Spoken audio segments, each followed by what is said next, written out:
Buenos días. Hoy vamos a hablar del libro Nostalgia de Marcia Cartarescu. ¿Qué podemos decir del libro? Primero que todo, el libro está dividido en tres partes: un prólogo, una parte que se llama Nostalgia, que es la central, y un epílogo. En la parte central se encuentran tres relatos: en el prólogo uno y en el epílogo otro.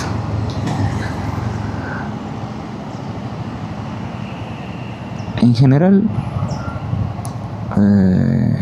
dentro de las historias de este libro hay algunas características que podríamos mencionar.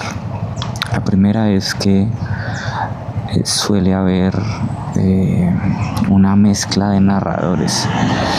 Varios relatos son contados, o a lo largo de algunos relatos aparece más de un narrador, de un contador de historias. Y esto a veces pues puede que haga un poco difícil la lectura, se vuelve un poco retadora en cierta medida, pero digamos que nada del otro mundo. Otro elemento que podemos mencionar es la aparición de la araña, de la alusión a arañas. Es bastante impactante. En varios relatos aparecen las arañas de una manera que es bastante impactante, que se hacen notar. Y como tercer elemento a mencionar, diría que algo fundamental en estas historias, no me atrevo a decir que en toda la literatura de Cartarescu, pero sí en estas, es el papel que juegan los sueños. Los sueños, digamos que como medios de la imaginación. Y digamos que es una característica que por alguna razón está asociada principalmente a los niños, a la infancia y a la primera juventud. No significa que los adultos no puedan soñar, pero digamos que pareciera que los niños tienen una gran ventaja en este ámbito. Ahora, ¿qué podemos hablar? Yo quisiera realmente comentarles sobre uno de los textos, nada más, pero a grandes rasgos les puedo decir que todo el libro genera una muy buena impresión final. En la medida en que uno al inicio le cuesta, tal vez por los narradores, tal vez porque hace demasiado contexto, pero es al final de la lectura de cada relato, digamos que todo cobra un poco más de sentido, todo se hace relevante a su propia manera y genera como una sensación de logro, haber alcanzado a leer y haber como entendido muchas de las interconexiones que se hacen a lo largo del relato, porque de nuevo esas voces hacen parecer que uno estuviera acercándose a la historia de una manera fragmentada. Pero bueno, ¿de qué texto quiero hablarles? Quiero hablar del primero, el del prólogo, que se llama El Ruletista. El ruletista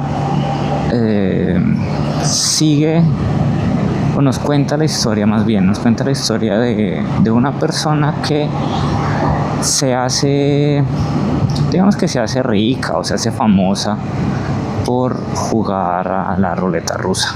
Entonces, en la historia nos van haciendo un contexto de cómo funcionaban como estos eventos de ruleta rusa en Bucarest, en Rumanía. Eh, y cómo llega alguien por voluntad propia a participar y a apostar en estos juegos.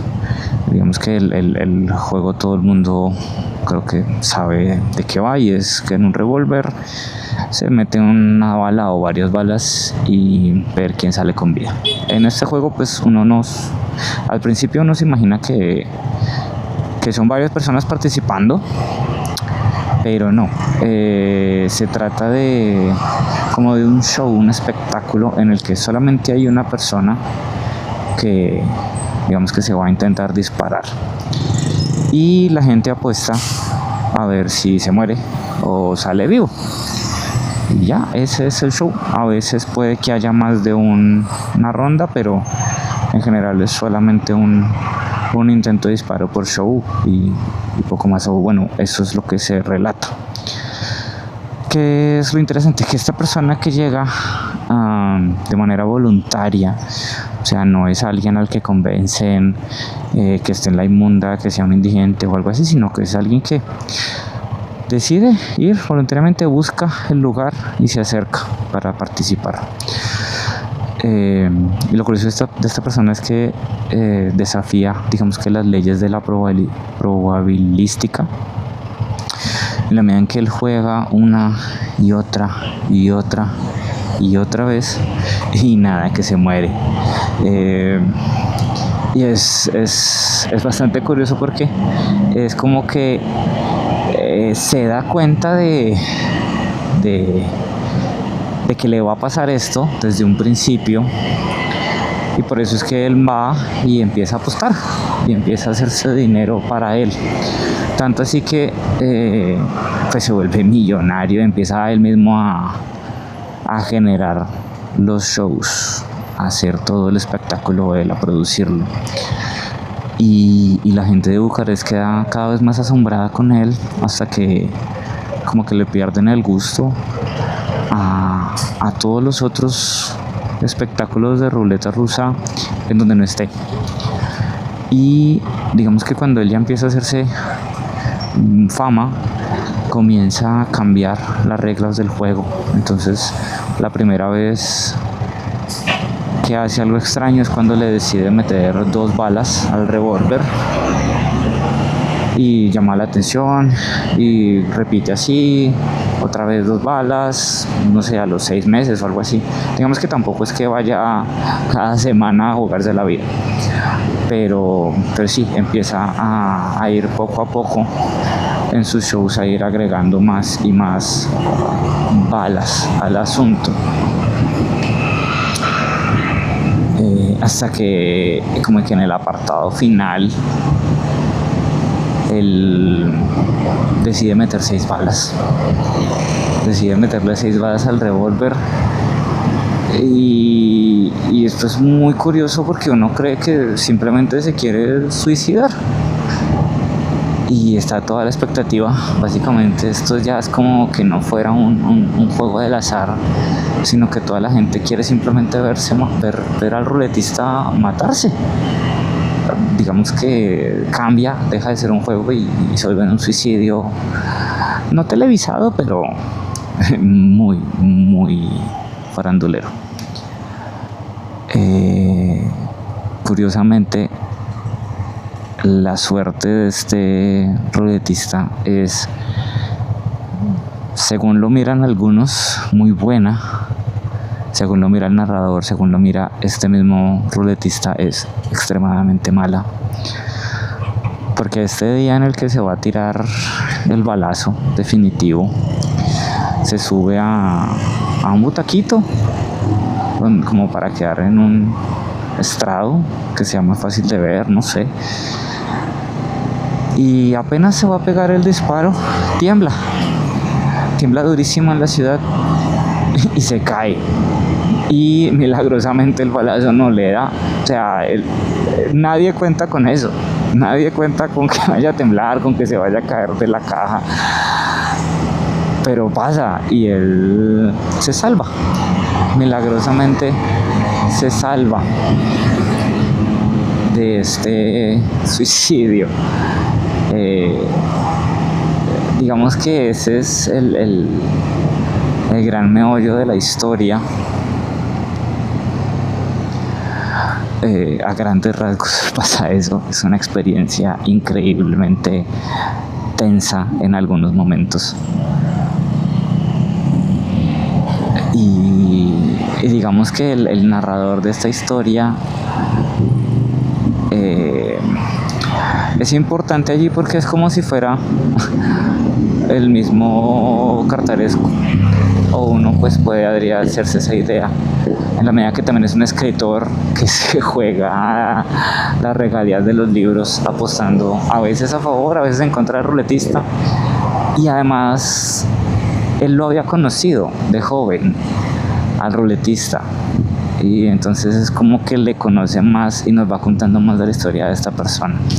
Tanto así que al final hipotetiza que el ruletista nunca había ganado nada, ningún juego en su vida.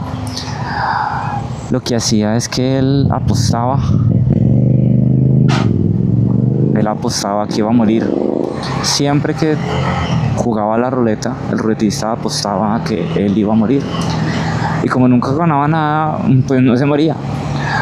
Quién sabe si para el ruletista era más valiosa la vida o el dinero. Pero el caso es que decía, pues si perdía es porque perdía sobreviviendo.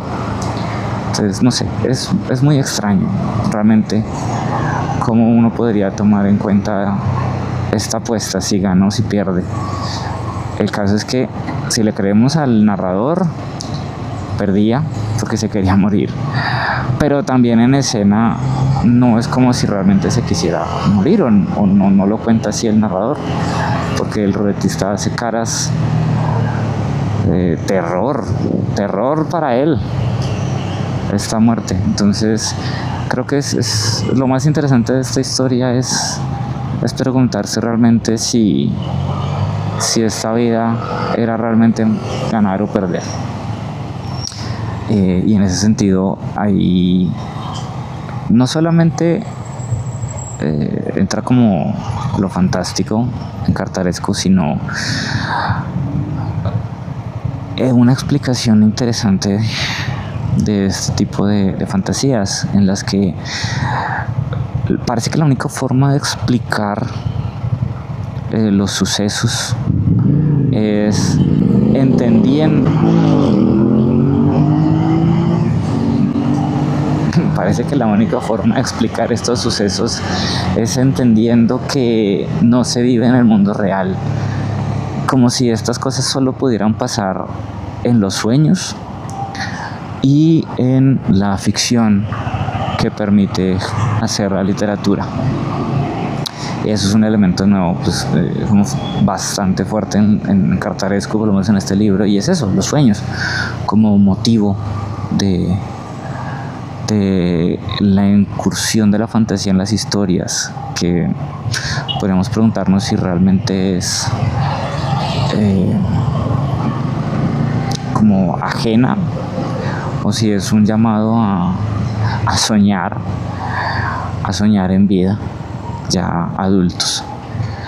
Y en esta historia, en este libro, pues aparecen así personajes completamente fantásticos, situaciones completamente mágicas en ese sentido.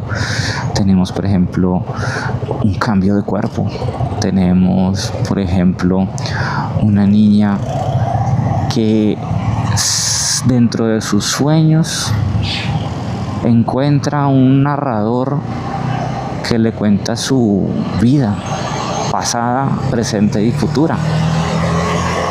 Encontramos a un arquitecto que se pone a modificar un carro y hacer música y tocarlo sin saber todas las grandes canciones de la historia y hacerse con el mundo.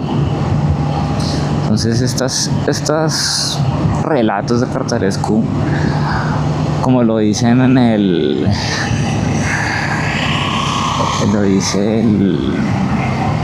en las primeras páginas, no me acuerdo si es la nota del traductor o no me acuerdo, pero da la sensación de uno haber leído un, un relato, un cuento de hadas alucinógeno.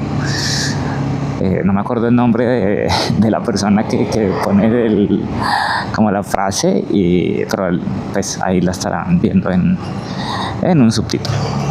Y yo creo que esa sí es excelente, una excelente forma de describir estas historias. Y tal vez la literatura en general de Cartarescu, si le creemos a estos editores.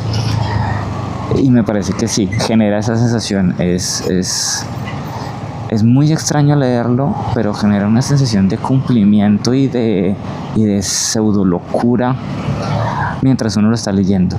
Pero es completamente genial.